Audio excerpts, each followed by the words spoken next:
오늘의 주요 뉴스입니다.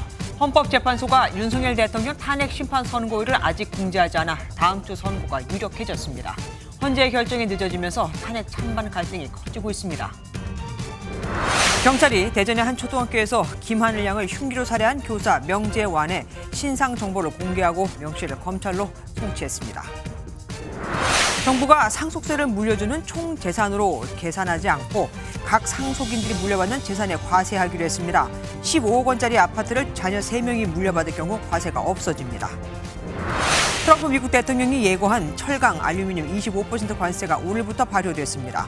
한국산 철강에 적용되던 면세 쿼터도 폐지됐습니다.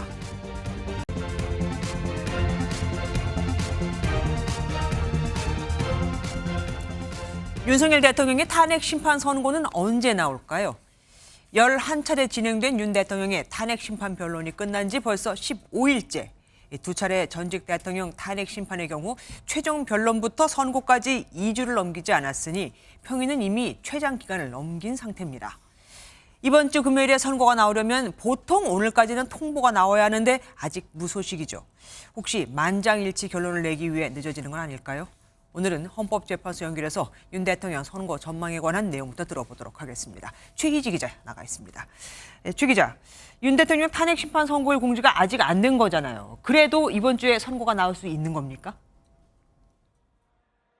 네, 일단 이 시각까지도 헌법재판소에서는 윤석열 대통령 탄핵 선고일과 관련해 아무런 공지도 하고 있지 않습니다. 언론에 대한 공지보다도 더 먼저 안내를 받는 대통령 측과 국회 측도 모두 통지를 받지 못한 걸로 확인됐습니다. 현재는 대통령 탄핵 심판의 경우 보통 선고 2, 3일 전에는 일정을 공지해 왔는데요. 지금까지도 별다른 안내가 없는 걸 보면 이틀 후인 이번 주 금요일 선고 가능성은 낮아진 걸로 보입니다. 헌재가 어제 돌연 공지했던 최재해 감사원장 탄핵 석방과 이창수 서울중앙지검장 등 검사 3인의 탄핵 선고일도 윤 대통령 선고 시점이 이번 주를 넘길 거란 주장에 힘을 보탭니다. 헌재가 최근 20년 사이 이틀 연속으로 주요 사건의 선고를 한 전례가 없기 때문인데요. 하지만 헌재가 그동안의 관례를 깨고 금요일에 선고를 하겠다고 내일 전격적으로 발표할 가능성도 배제할 수는 없습니다. 모두가 기다리는 걸 잘 알 텐데 헌법재판관들의 고민이 이렇게 길어지는 이유는 뭘까요? 8명의 헌법재판관들은 변론 기일이 끝난 이후 지금까지 매일매일 장시간 평의를 이어가고 있습니다. 역대 대통령 탄핵 심판 평의 중 가장 긴 수기를 하고 있는 건데요. 고민이 길어진 이유로 지난주 금요일 법원이 내린 윤 대통령 구속 취소 결정이 영향을 미쳤을 걸로 보입니다. 법원이 구속 취소 사유에 절차적 큰결을 지적했던 만큼 헌재에서도 재판 과정에서 문제가 없었는지 한 번 더 꼼꼼히 따져야 할 필요성이 생긴 건데요. 선고가 다음 주 이후로 밀리고 전임 대통령들처럼 금요일에 선고가 난다면 다음 주 금요일인 오는 21일 선고가 날 가능성이 큽니다. 이렇게 되면 윤 대통령은 역대 대통령 중 가장 긴 평일을 거친 대통령에 더해 탄핵소추 후 선고까지 가장 오래 걸린 사례로까지 기록될 걸로 보입니다. 지금까지 헌법재판소에서 전해드렸습니다. 윤석열 대통령의 탄핵 심판을 앞두고 정치권이 일제히 거리 정치로 새 대결에 돌입한 상태죠. 삭발에 단식까지 시작한 더불어민주당 의원들, 오늘은 여의도 국회에서 광화문까지 걸으며 여론전에 더 힘을 쏟았습니다. 여당에 헌재를 압박하지 말라고 하는 비판이 무색할 정도였습니다. 먼저 이기옥 기자가 보도합니다. 국회 인근 인도가 민주당 의원과 당직자들로 가득 찼습니다. 민주당이 여론전의 일환으로 국회에서 광화문까지 약 9km 거리를 걸으며 헌재의 윤석열 대통령 파면 결정을 촉구한 겁니다. 단식 중이거나 상임위 일정이 있는 의원들을 제외하면 사실상 총출동입니다. 마지막 남은 게 그 헌법재판소의 결정 아니겠습니까? 모든 것을 다 할 수 있다라는 그런 절박한 마음으로. 국회 안에서는 잇따라 기자회견을 열고 대통령이 복귀하면 안 되는 이유를 알리겠다고 공언했습니다. 윤석열 가족 비리의 여러 가지 그 문제점이 약 100여 가지가 있다는 점을 강조해서 말씀드립니다. 민주당 재선 의원들은 내일 헌재 앞에서 인간띠 시위를 벌이기로 했습니다. 한 비명계 의원은 MBN에 총력 여론전에 대해 일부 비판이 있을 수 있다면서도 당내에는 뭐라도 해야 되지 않냐는 목소리가 지배적이라고 분위기를 전했습니다. 다만 이 같은 민주당의 장외투쟁으로 헌재를 압박 말라며 여당을 견제한 이재명 대표의 비판이 무색하게 됐다는 평가도 나옵니다. MBN 뉴스 이규옥입니다. 이 야당과 달리 국민의힘 지도부는 헌재를 압박하는 단체 행동에 신중하지 않은 입장이지만 사실 개별 의원들의 행보는 막지 않고 있습니다. 80명 넘는 의원들이 헌재에 탄원서를 제출했고 헌재 앞 릴레이 시위 참석 의사도 밝힌 의원이 60명을 넘었지만 이걸 다 그냥 놔두고 있거든요. 지도부는 선을 긋고 있다지만 당 차원의 장외 투쟁이라고 봐도 어색하지 않는 규모입니다. 이호정 기자가 보도합니다. 대통령 탄핵 심판 각하를 촉구하는 밤샘 릴레이 시위 두 번째 주자로 박대출 국민의힘 의원이 나섰습니다. 박 의원은 탄핵 각하 혹은 기각을 주장하며 일부 지지층의 극단 행동을 옹호하는 취지의 발언도 내놨습니다. 청년들은 폭도라는 말을 들어가면서까지 감옥형도 마다않고 또 어떤 분들은 자기의 목숨을 내놓는 분신을 통해서 이 나라를 지키기 위해서 국민의힘은 나경원 의원 주도로 탄핵 심판 각하를 촉구하는 2차 탄원서도 헌재에 제출했습니다.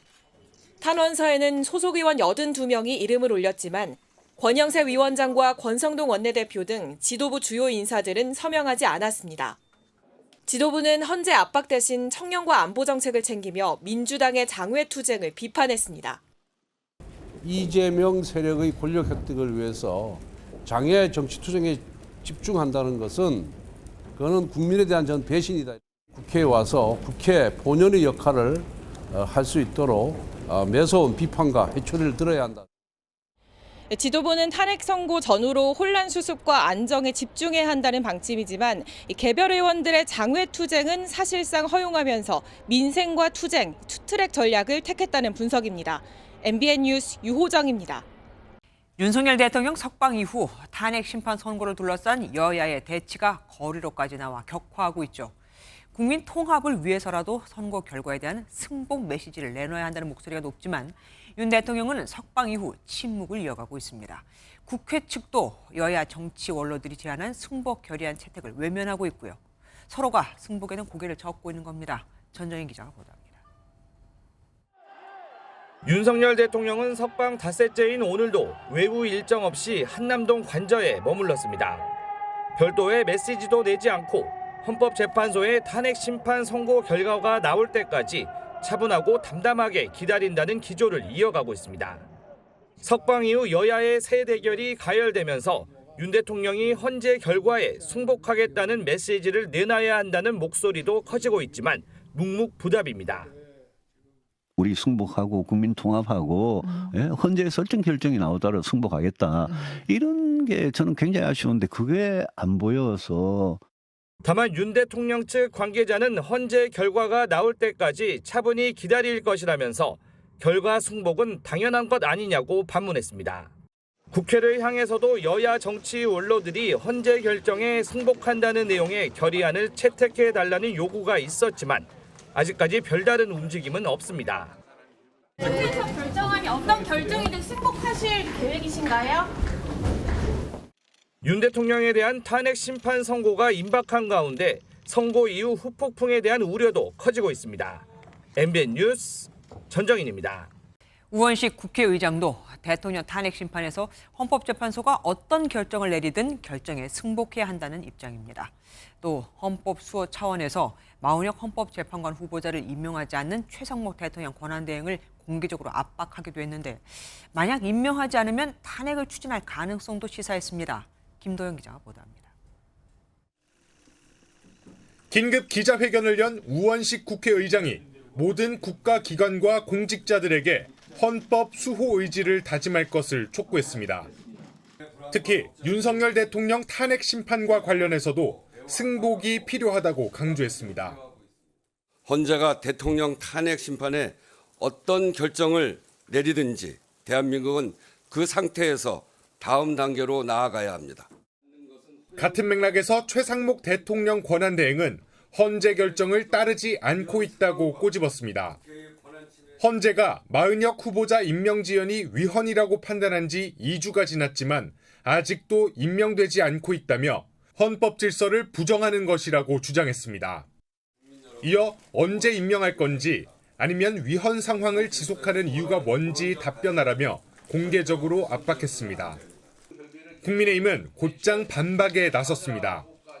우 의장이 정작 방통위원과 북한 인권재단 이사 추천은 민주당에 독촉하지 않으면서 최 대행에게만 강요하고 있다고 주장했습니다.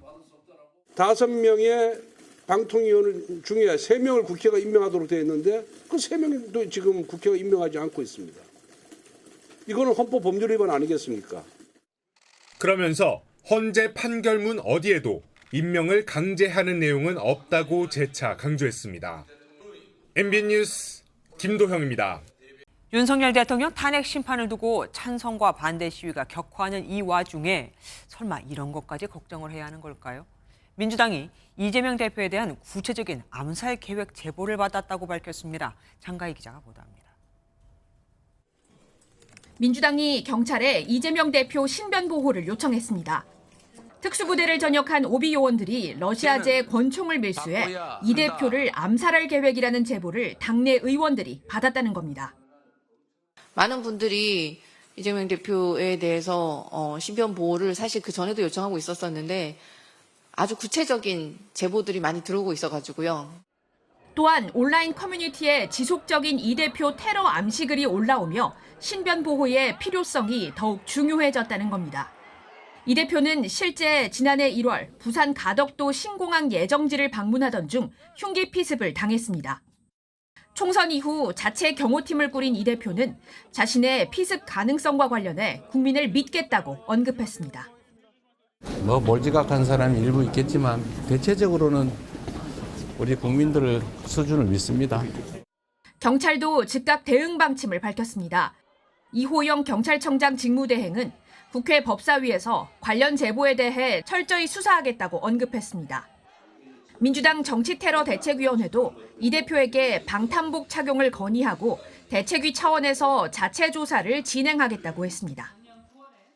윤석열 대통령 탄핵 심판 선고를 앞두고 여야의 긴장감이 극도로 강화되는 가운데 테러 위협에 대한 정치권의 대응도 한층 강화될 것으로 보입니다. MBN 뉴스 장가입니다.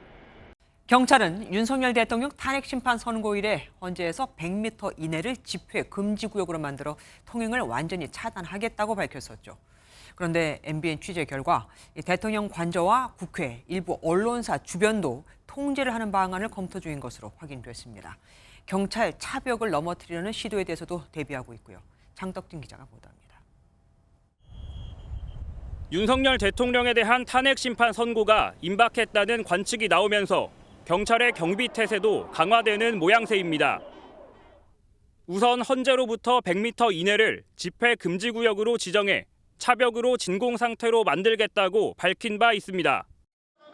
MBN 취재 결과 경찰은 선고 당일 헌재뿐만 아니라 대통령 관저, 국회와 여야 당사, 일부 언론사 주변을 차벽 등으로 통제하는 방안을 현재 검토 중인 것으로 확인됐습니다.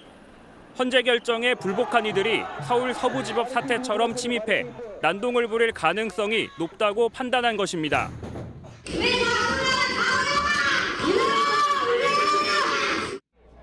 또한 차벽으로 세워둔 경찰 버스를 밧줄로 매서 넘어뜨릴 가능성이 있다고 보고 밧줄을 자르는 훈련을 하고 있는 것으로 확인됐습니다. 실제 지난 2017년 3월 10일 박근혜 전 대통령 탄핵 선고일에도 집회 참가자 일부가 경찰 버스에 밧줄을 걸어 흔들고 탈취하는 일까지 벌어진 바 있습니다. 이와 함께 선고 당일 집회 참가자의 분신 시도 가능성에 대비해 현장 투입되는 경찰관에게 휴대용 소화기와 소방포를 지참하도록 지침을 정한 것으로 전해졌습니다. 일선 파출소 직원 등도 동원되는 비상설 부대를 운영하는 방안 역시 검토 중인 경찰은 만일의 사태에 대비해 가용 가능한 인력을 모두 투입하겠다는 방침입니다. MBN 뉴스 장덕진입니다. 국회 법제사법위원회에서는 법무부와 공수처 등을 상대로 한 긴급 현안 질의가 열렸습니다. 지금 여야로부터 고발된 검찰총장, 공수처장이 있는 두 곳이죠. 야당은 윤석열 대통령 구속 취소 판결의 문제점을 계속 파고들었는데 법무부는 부당한 판결이라면서도 즉시 항고에는 위헌 소지가 있다고 밝혔습니다. 여당은 공수처가 대통령에 대해 위법한 수사를 했다며 공수처장의 사퇴를 촉구했습니다. 정태훈 기자가 보도합니다. 야당은 그동안 피의자의 구속기간을 날로 계산해왔다며 이를 시간으로 계산해 대통령의 구속 취소 판단을 내린 판사를 직격했습니다. 지기현 부장판사님은 어디에 듣도 보도 못한 자기만의 형사소송법이 있는지 모르겠습니다.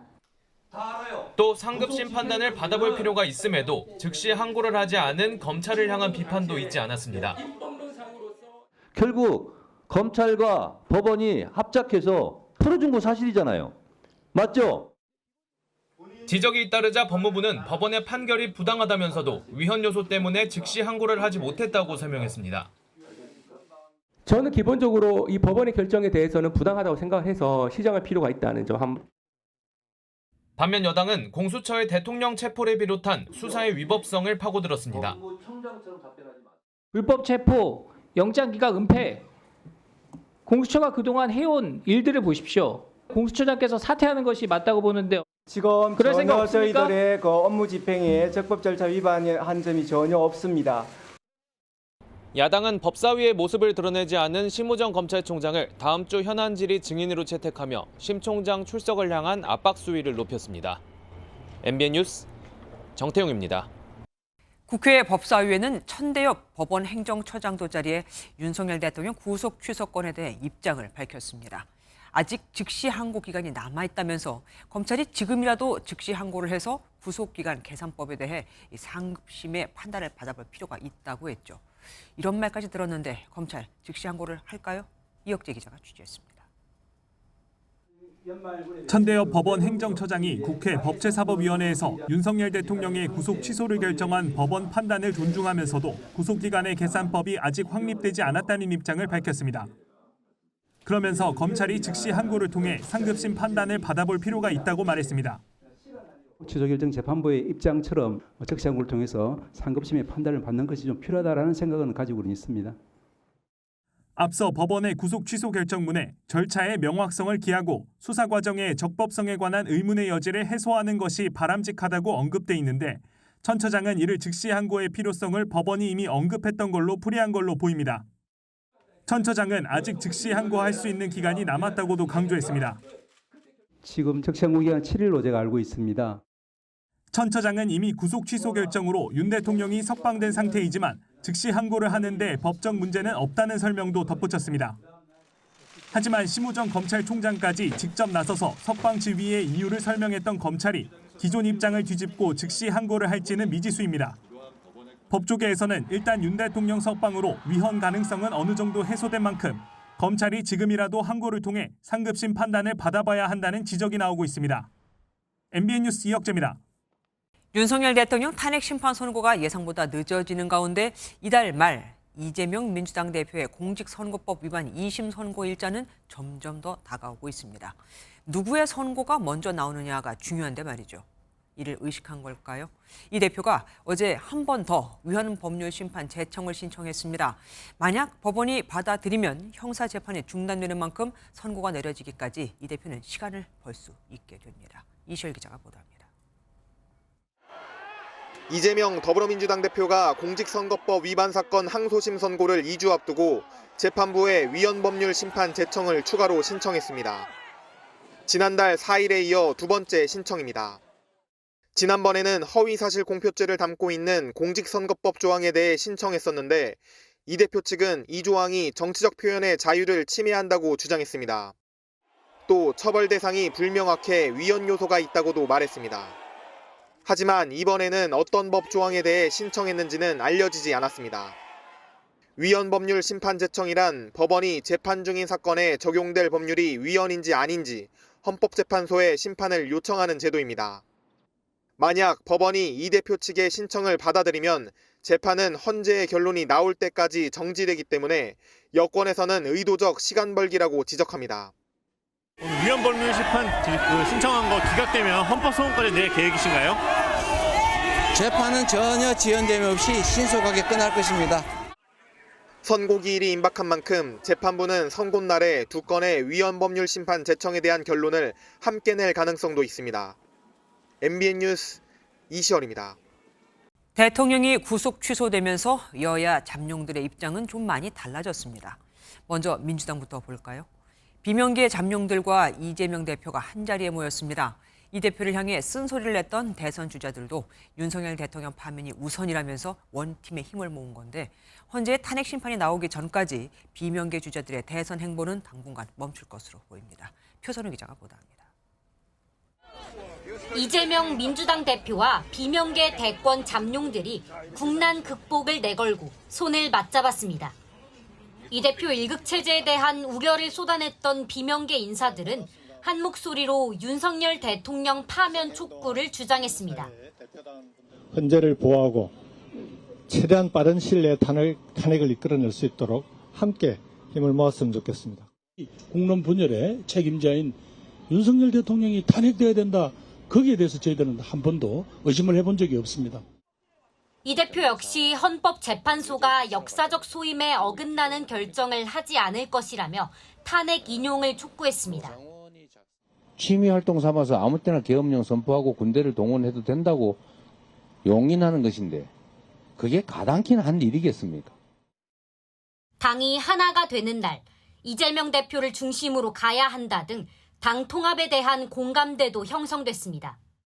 최근 검찰 내통 발언으로 균열 조짐이 있었던 가운데 이 대표 제안으로 이뤄진 만남을 통해 야권의 단일 대우를 다졌다는 평가입니다.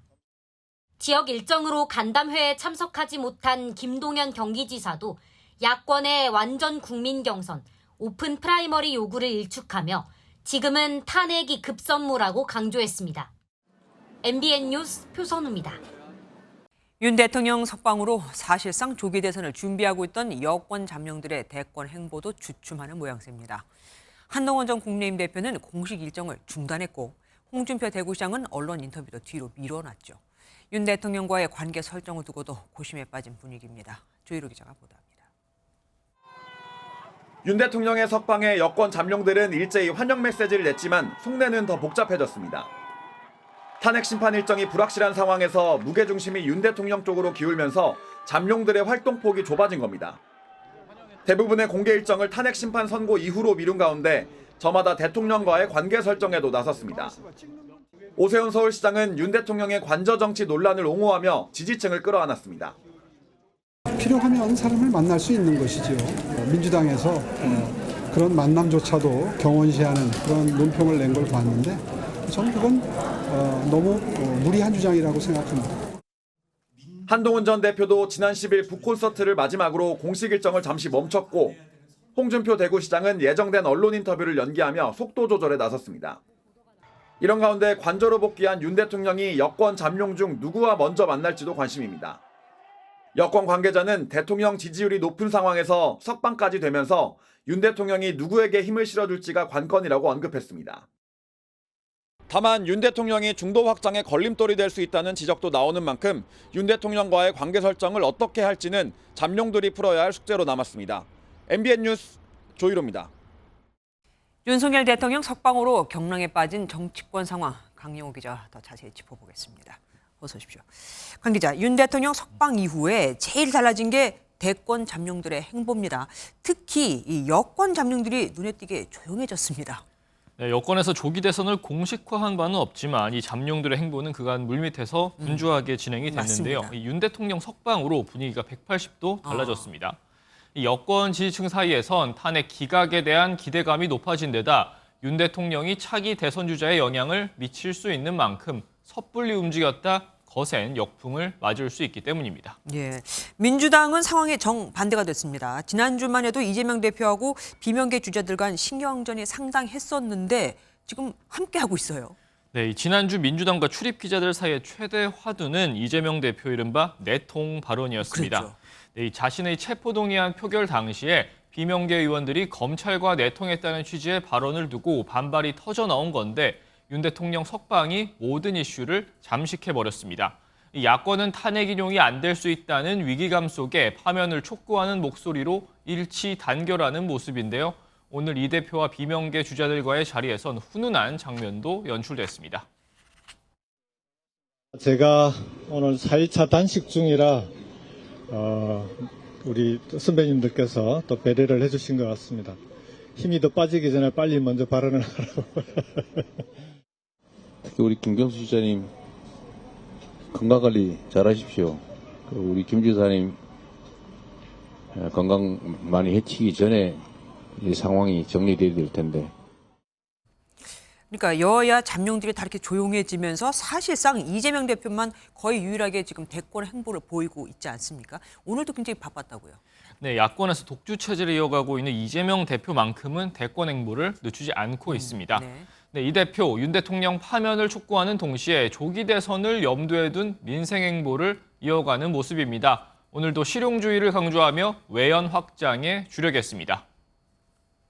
검은색이 아니니까 흰색이겠지. 흰색이 아니면 바로 검은색이야. 그럼 바보 같은 생각이 어디 있겠어요. 저 검은색, 흰색 발언, 이재명 대표가 정책 얘기를 할 때마다 나오는 것 같습니다. 네, 해당 발언은 민주당의 부동산 공약 등이 담긴 20대 민생의제 발표에서 나왔습니다. 네, 이 대표의 이런 실용주의 행보뿐 아니라 당의 전통 지지층 달래기도 계속됐는데요. 민주당은 사회적 경제 기본위원회와 기본사회위원회를 출범시키며 이 대표의 브랜드 공약이라고 할 수 있는 기본사회 정책을 뒷받침하고 나섰습니다. 지지층과 중도층 뭐 다 잡겠다 뭐 이런 생각이겠죠. 네. 그런데 이 대표의 이런 대권 행보도 변수가 없지 않습니다. 2주 뒤면은 공직선거법 2심 재판 딱 나옵니다. 네, 거침없는 독주를 이어가는 이재명 대표에게 현재로선 가장 큰 변수 바로 공직선거법 재판이라고 할 수가 있습니다. 네, 1심과 같은 수준의 판단이 나온다면 차기 대권 구도가 흔들릴 수 있기 때문인데요. 이 잠깐 숨죽이고 있는 비명계에서는 2심 선고를 국면 전환의 계기로 삼겠다는 분위기가 감지됩니다. 한 비명계 인사는 26일을 당 내외에서 매우 중요한 시점이라면서 2심 선고 결과에 따라 거센 공세가 있을 것을 예고했습니다.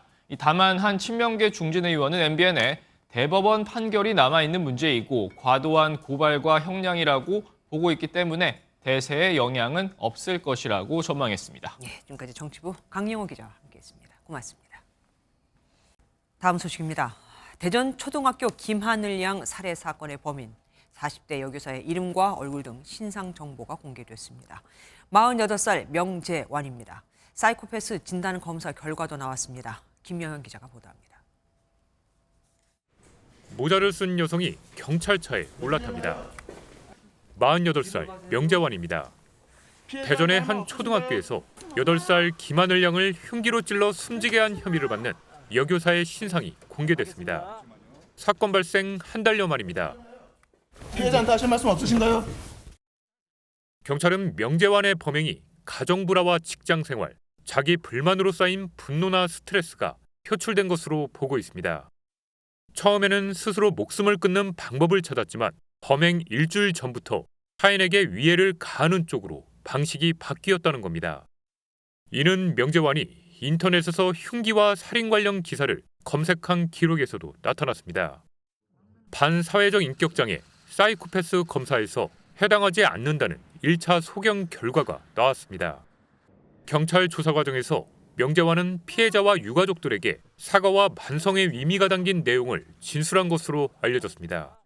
미성년자를 약치 유인해서 살해하면 형량은 일반 살인죄보다 무거워서 무기징역과 사형으로 지정되어 있습니다.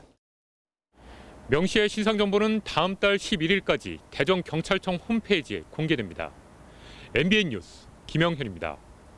지금까지 상속세는 물려주는 사람 중심이었죠.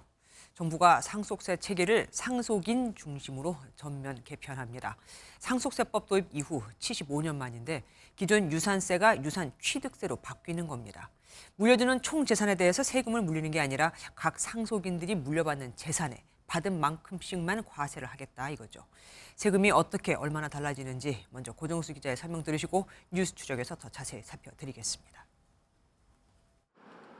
서울 금호동의 한 아파트 단지입니다.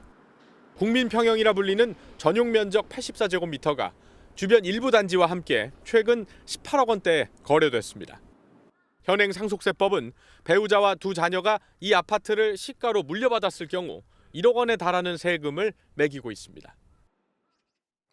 그간의 유산세는 상속 재산 전체에 세금을 부과하는 방식이었습니다.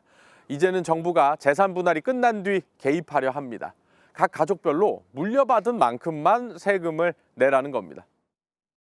상속 재산을 20억 원으로 가정해봤습니다. 배우자가 그중 절반을 자녀 2명이 나머지를 똑같이 5억 원씩 나누면 현행 공제액은 13억 6천만 원이지만 유산 취득세로 바뀌면 배우자 공제액은 10억 원으로 늘고 자녀 1명당 기본 공제액은 5억 원씩 적용돼 가족이 내야 할 상속세는 0원이 됩니다. 받은 만큼 세금을 부담함으로써 가세 형평이 제고된다는 측면, 그다음에는 납세자별로 공제를 적용해서 공제의 실효성을 개선한다는 측면. 정부는 올해 입법이 완료된다고 보고 시행령과 시행규칙 등 집행 준비 기간을 포함해 2028년 유산취득세 시행을 목표로 하고 있습니다. MBN 뉴스 고정수입니다. 그런데 정부가 상속세를 개편하겠다고 해서 다 가능한 게 아닙니다. 법을 바꾸는 것인 만큼 국회를 통과해야 하거든요. 세금 전문 김경기 기자와 더 얘기 나눠보겠습니다. 어서 오십시오. 상속세 개편 필요성이 여러 차례 제기됐는데 정부가 드디어 구체적인 안을 지금 내놓은 겁니다. 근데 왜 개편을 해야 하는 거죠? 네, 이 상속세가 부자가 아닌 수도권에 집 한 채만 있어도 내야 하는 세금이 됐기 때문입니다. 집값은 꾸준히 올랐는데 세율 등 세금 체계는 죄송합니다. 1950년 도입된 이후 그대로인 게 이유죠. 실제로 상속세를 낸 사람은 2023년 실제로 상속세를 낸 사람은 2023년 2만 명 정도로 23년 만에 무려 14배 넘게 급증을 했고요. 네. 상속세 수도 같은 기간 5배가량 늘어났습니다. 그렇군요. 앞서 고정수 기자가 잠깐 언급해 드리긴 했지만 구체적으로 얼마나 어떻게 바뀌는 겁니까? 네, 다른 예를 더 들어보겠습니다. 네. 자녀 셋이 15억 아파트를 같은 지분으로 물려받는 경우 지금은 2억 4천만 원을 세금으로 내야 합니다. 하지만 개정안이 적용되면 세금이 없습니다. 예, 자녀 한 명당 5억 원씩 공제를 받기 때문입니다. 이 30억 상속 재산을 배우자와 두 자녀가 10억 원씩 상속을 받을 때도 상속세가 4억 4천만 원에서 1억 8천만 원으로 낮아집니다. 세금이 많이 줄어드는 거네요. 네, 그렇습니다. 상속 재산이 20억을 넘지 않으면 세금이 아예 없고요. 20억 이상이어도 공제 금액이 커지다 보니까 초부자 감세다 이런 비판도 있습니다. 다만 자녀가 많을수록 감소폭이 커지도록 설계가 됐는데요. 긍정적인 평가가 나옵니다. 상속세를 계산하는 방식도 바뀐다면서요? 네, 현행 상속세, 그러니까 이 유산세 체계라고 하는데 이 유산세 체계에서는 상속 재산 전체를 기준으로 세금이 매겨집니다. 그런데 이 유산취득세는 이 취득자를 기준으로 세금을 계산하는 구조입니다. 그러니까 지금은 전체 상속세가 일단 계산이 되고 이를 나눠서 내는 구조라면 28년부터는 각자 계산한 자신의 세금을 내면 되는 겁니다. 좀 더 공평할 것 같긴 합니다. 그런데 배우자 상속세 폐지는 여야 모두 긍정적인 입장을 내놨었거든요. 그런데 이번 개편안에는 들어가질 않았습니다. 네, 일단 배우자는 10억 원까지만 전액 공제되는 것으로 설계가 됐습니다. 여야 모두 그런데 배우자 상속세 폐지는 처리하겠다는 입장이거든요. 그래서 정부 개정안과는 별개로 먼저 국회를 통과할 가능성이 있습니다. 이 정부안에서 배우자 상속세만 폐지가 되면 자녀 한 명당 5억 원씩 물려주고 나머지를 배우자에게 상속하면 세금이 없게 됩니다. 여야가 대립을 하고 있어서 그런 건지 상속세 최고 세율 하향 조정이나 기업 승계 이런 쪽에는 얘기가 없습니다. 네, 이 50% 최저주주 할증 시에는 60%까지 올라가는데요. 그래서 OECD 국가 중에도 가장 높은 이 상속세 최고 세율을 낮추는 작업을 해야 된다 이런 의견이 있었는데 이번에 포함이 되지 않았습니다. 정부는 애초 최고 세율을 40%까지 낮추는 방안을 추진을 했었는데 야당이 부자 감세라고 반발하는 점이 부담이었던 걸로 보입니다. 이 가업 상속 공제 그 요건도 완화되지 않았는데요. 하지만 정부는 여전히 최고 세율 인하나 최대 주주 할증 폐지, 밸류업을 위한 세제 지원책이 필요하다는 입장입니다. 이 최고 세율을 40%가 아니라 30%까지 낮춰야 한다는 그런 중견기업계의 요구도 있어서 이 논란은 계속될 전망입니다. 지금 말씀 들어보면 여야가 이견을 보이는 부분이 분명히 있단 말입니다. 그런데 이 정부 개편안이 통과될까요?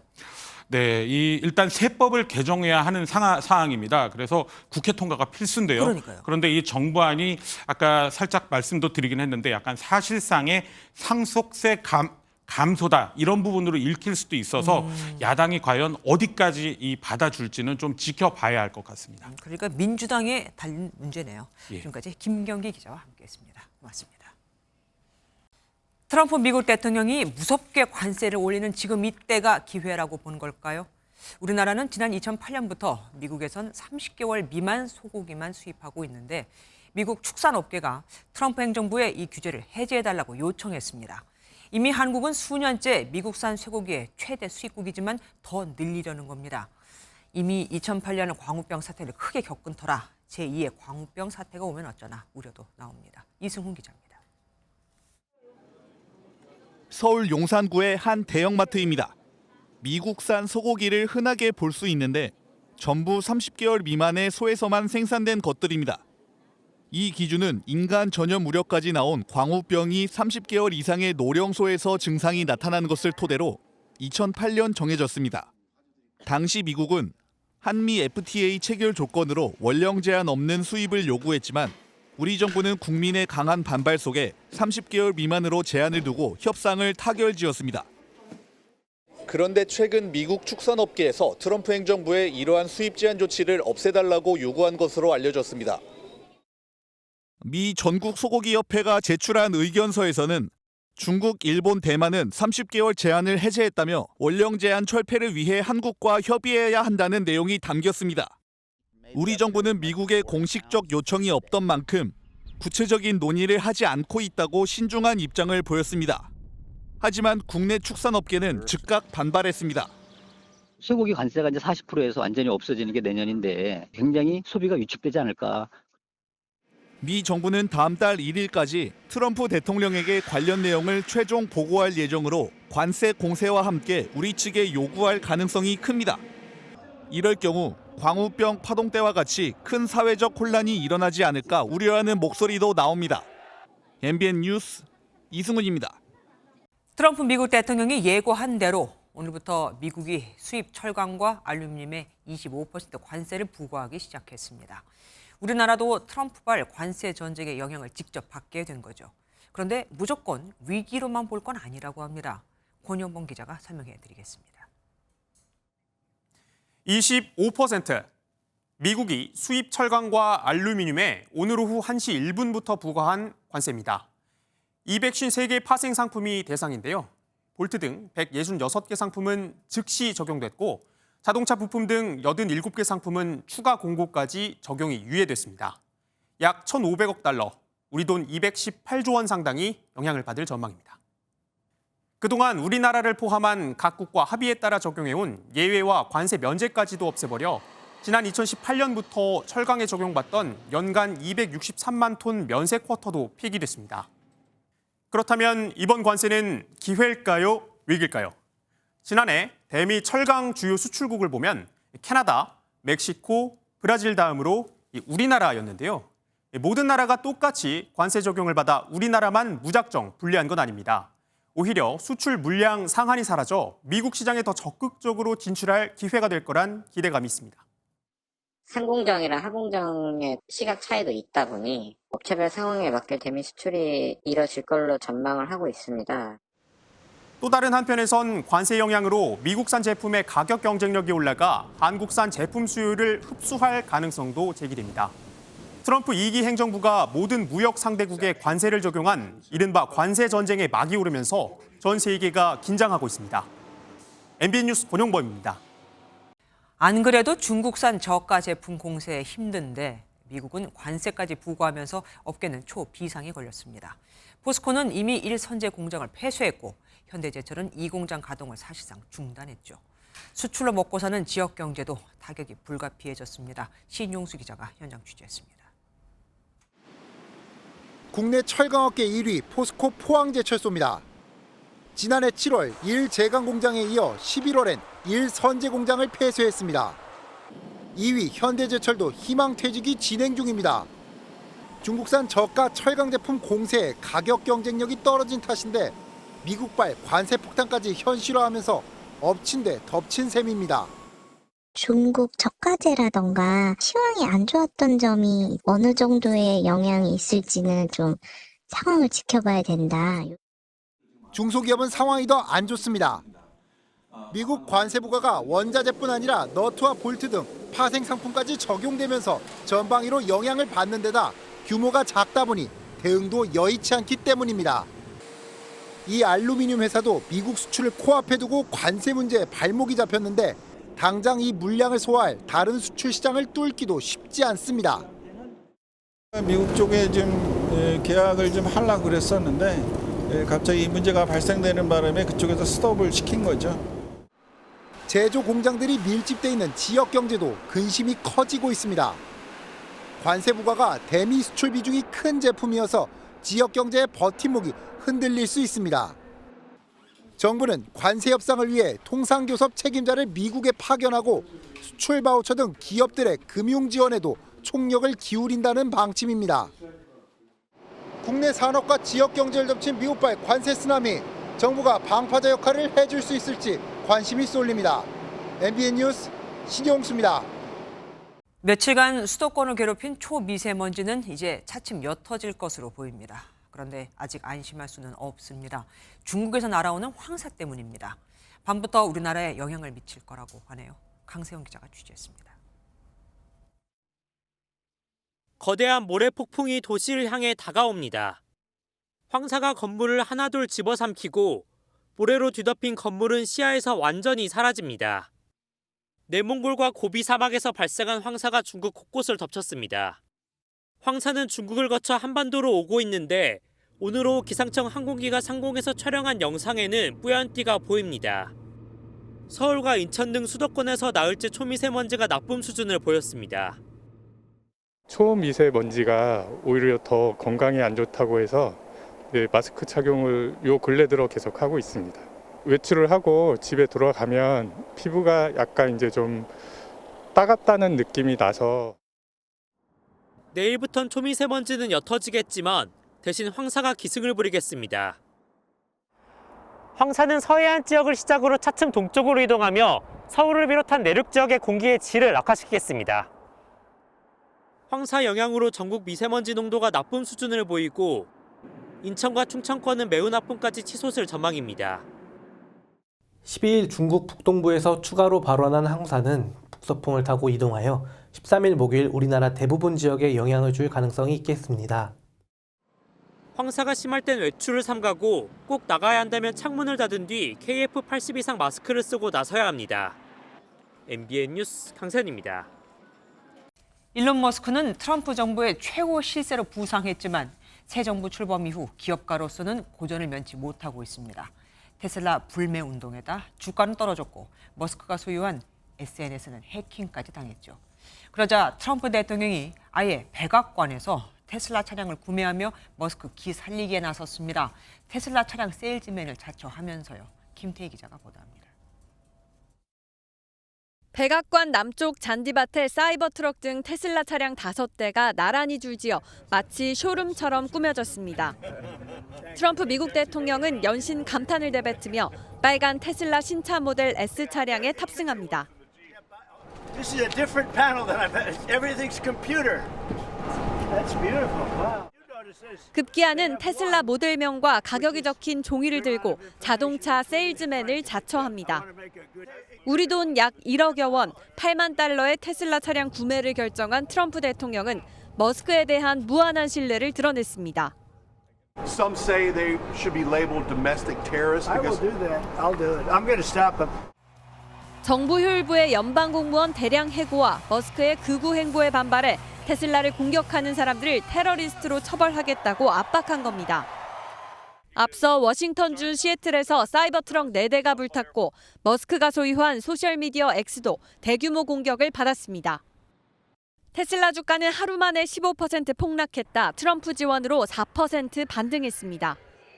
머스크는 1억 달러, 1,400억 원의 정치 지원금을 기부하겠다고 화답했는데 미국 언론은 트럼프 대통령의 노골적인 테슬라 홍보가 대통령 후원자에 대한 특혜라고 꼬집었습니다.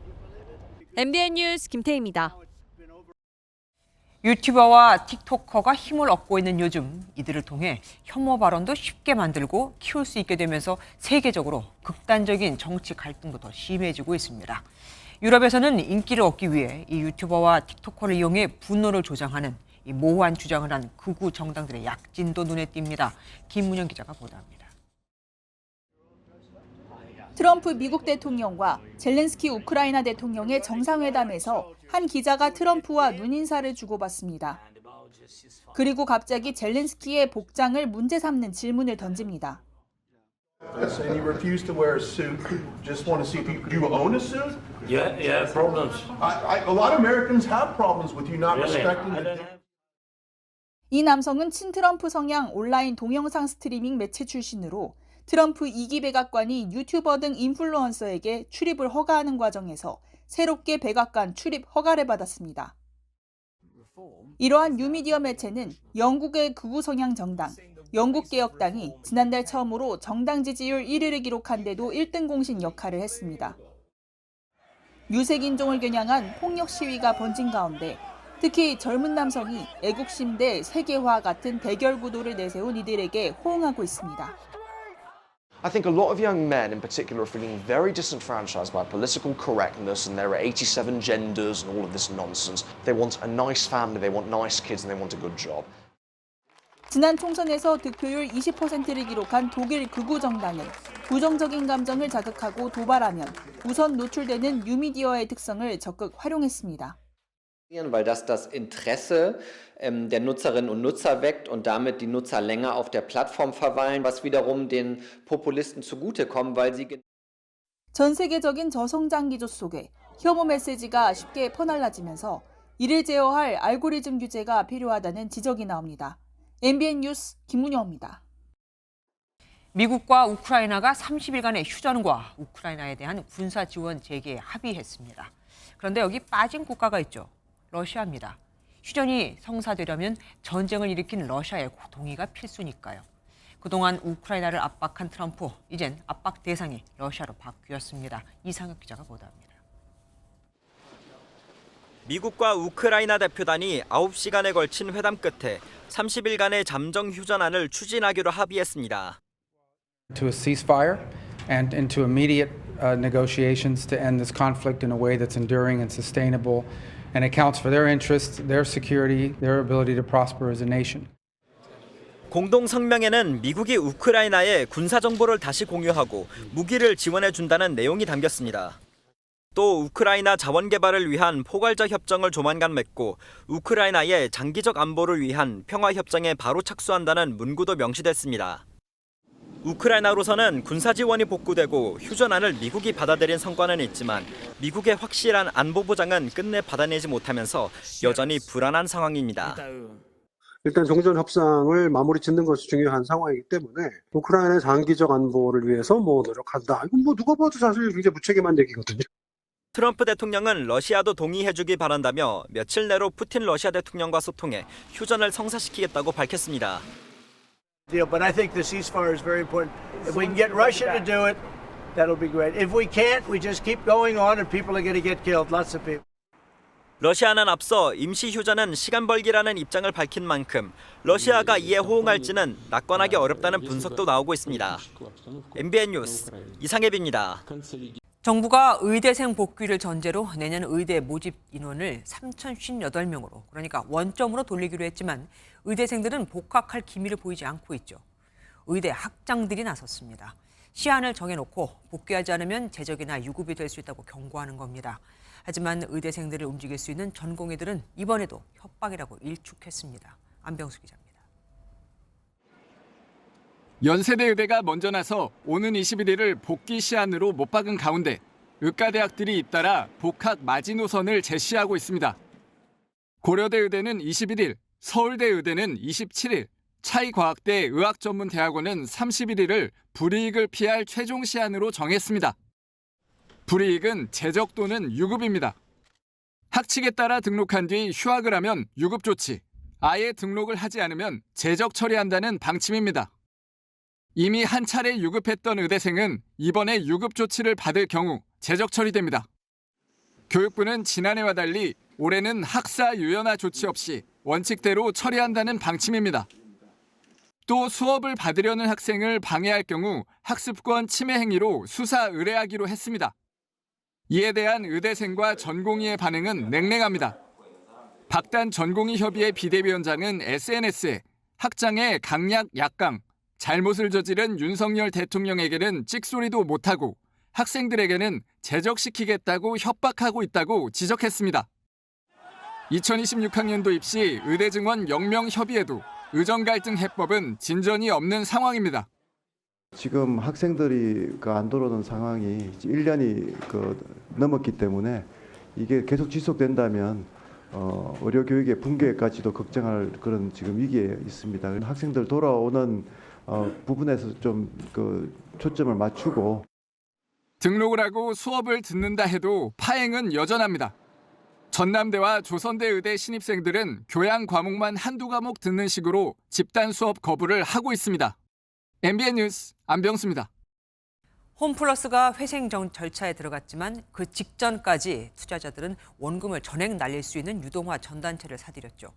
투자자들이 금융감독원 앞에서 집회를 열고 즉각 조사와 피해 구제를 요청했습니다. 하지만 하루 전날까지도 채권을 발행했다는 홈플러스와 이를 개인에게 쪼개 판매한 증권사들은 지금도 서로에게 책임을 떠넘기고 있습니다. 강서영 기자가 취재했습니다.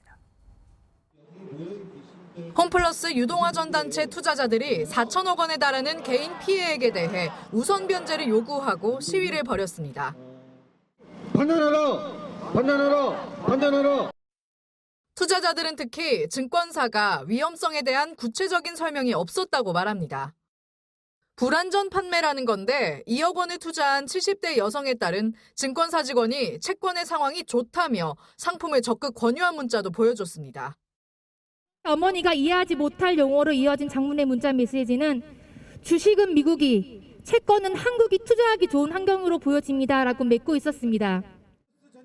평소 꾸준히 거래해온 증권사의 권유라 크게 의심하지 않은 경우가 많았습니다. 위험성을 얘기를 하면 투자할 사람이 아무도 없죠. 그런 얘기를 제대로 전달을 하지를 않습니다. 예상 전혀 못했죠. 홈플러스의 단기 신용 등급이 A3 마이너스로 하락하기 불과 3일 전까지 증권사가 채권 연장에 권유한 정황도 나왔습니다. 만기가 됐습니다. 연장하시겠습니까? 하고 여직원이 말씀을 하시니까 그 외에 다른 말씀은 아무것도 없어서 오셔서 사무실에서 도장을 받아갔습니다. 채권 발행 주관사인 신영증권과 이를 넘겨받아 개인에게 판매한 증권사들은 홈플러스가 신용등급 강등과 기업 회생 가능성을 숨긴 채 회생 신청 전날까지도 발행을 위탁했다고 주장하고 있습니다. 홈플러스는 이를 다시 개인에게 판매할 줄 몰랐다며 증권의 리테일 판매 주체는 증권사라고 책임을 회피하고 있습니다. 개인 피해가 현실화하면서 국회 정무위는 오는 18일 홈플러스 대주주인 MBK 파트너스 김병주 회장 등을 소환하기로 했지만 김 회장의 출석 여부는 불투명한 상황입니다. MBN 뉴스 강서영입니다.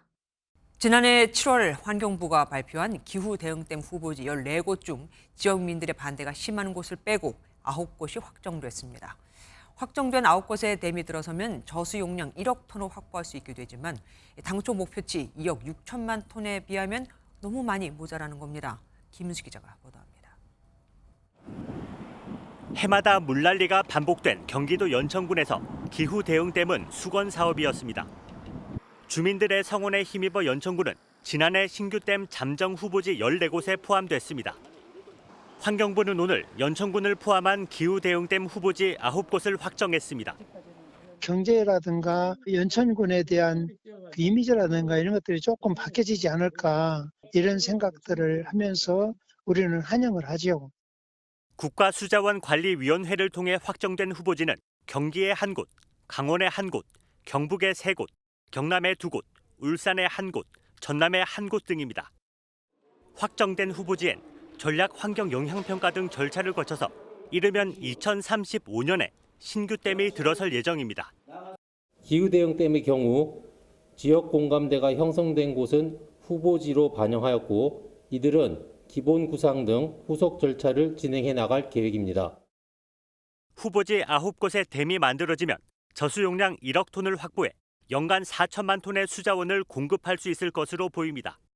전남 화순의 동복천댐과 충청 청양 부여의 지천댐까지 합하면 저수 용량이 2배 가까이 늘어 연간 공급량은 3배 이상 늘지만 주민들의 반대로 무산됐습니다. 환경부는 협의체 논의 결과에 따라 해당 2개 지역은 후보지에 추가할 가능성이 있지만 나머지 3곳은 대화조차 시작하지 못해 보류했다고 설명했습니다. 이로써 연간 물 부족량 7억 4천만 톤의 18%를 충당할 7개 댐 가운데 대부분의 추진 계획이 불투명해져 장래 수자원 확보 목표치엔 턱없이 모자란다는 지적이 나옵니다. MBN 뉴스 김민수입니다. MBN 현역 가왕2 톱7이 결승전 이후 처음으로 한자리에 모였습니다. 한결같이 응원해준 팬들에게 감사를 전한 국가대표 가왕들은 다음 달 18일부터는 전국 콘서트에 나섭니다. 심가현 기자입니다. 실시간 문자 투표 200만을 넘어서며 폭발적인 호응을 얻은 현역 가왕2. 현역 가왕 2. 2대 가왕으로 선정된 박서진은 예선 심사 없이 중간 합류했던 자신을 둘러싼 공정성 논란에 입을 열었습니다. 그 큰 무게를 어떻게 견뎌야 되냐, 그 사랑을 어떻게 되돌려드릴까라고 생각했을 때 내가 이렇게 받은 우승 상금은 기부하는 게 맞다고 생각이 들어서 기부를 할 예정이고요. 1라운드 9연승에도 최종 3위에 머무르며 아쉬움을 안겼던 에녹은 지금의 결과에도 만족한다고 밝혔습니다. 1등 혹은 지금보다 더 나은 성적을 생각하지 않았고요. 너무 후회 없이 감사하게 생각하고 있습니다. 트로트 국가대표로 거듭난 7위는 다가올 일본과의 대결에도 자신감을 드러냈습니다. 끝까지 해보는 어떤 저력들이 다 있는 것 같아요. 다 자기 무대 다 잘 준비해서 좋은 모습 보여드릴 것 같고. 국가대표 가왕들은 다음 달 18일 서울 공연을 시작으로 부산, 대구, 창원 등 전국 9개 도시에서 팬들과 만날 예정입니다. MBN 뉴스 심가현입니다. 고비 사막과 내몽골 고원에서 발원한 황사가 한반도 쪽으로 유입되고 있습니다. 내일은 황사의 영향으로 전국적으로 미세먼지 농도가 높겠는데요. 특히 인천과 충청권은 매우 나쁨 수준 예상됩니다. 그 밖에 전국으로도 일시적으로 매우 나쁨 수준까지 치솟는 곳이 많겠습니다. 내일 새벽까지 서해안에 따라서는 안개가 짙게 끼겠고요. 오늘 강원 동해안으로는 건조특보가 내려졌습니다. 차차 그 밖에 내륙으로도 대기가 건조해지겠습니다. 내일도 낮 동안에는 포근함이 감돌겠습니다.